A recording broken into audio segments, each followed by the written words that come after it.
Most of my life, I've hidden my vulnerable side, often putting on the performance of the independent woman in control of my life, managing whatever challenge comes my way and not needing any help.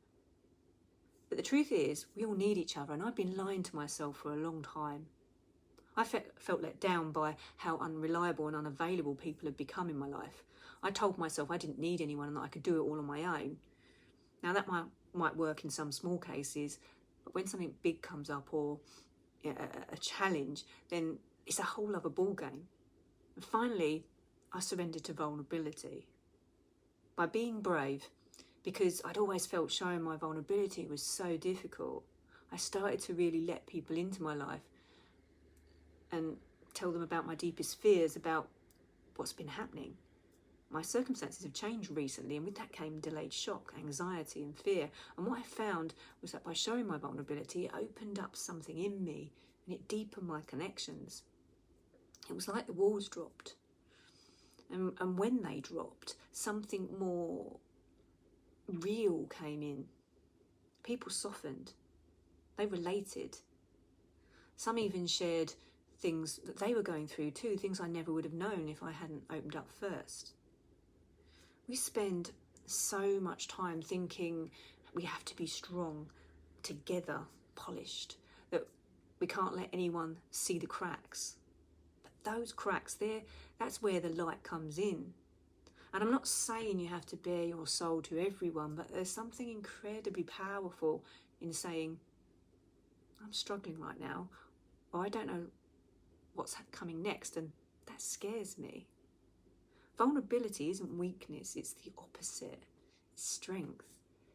But it's a different kind of strength, the kind that doesn't put on a show. And something else happens when we stop pretending we have it all figured out. Other people feel safe to do the same. They drop the performance too. And that's when true connection begins, when we stop trying to impress and start being real.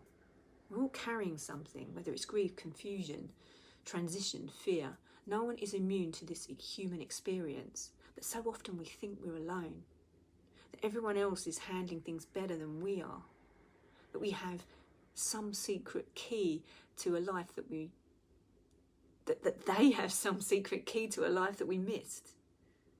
They don't. They're just not showing it.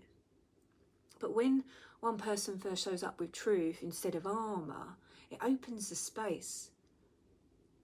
Vulnerability is permission, it's resonance, it's humanity. And of course there's a balance. Vulnerability doesn't mean oversharing with anyone who'll listen. It means sharing consciously where there's trust. It means choosing to be seen and letting others truly see us. That's where intimacy grows.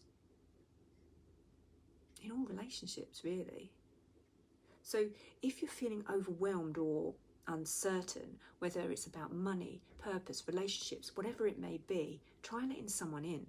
You don't have to carry it all alone. Sometimes just saying it out loud takes some of the weight away from it.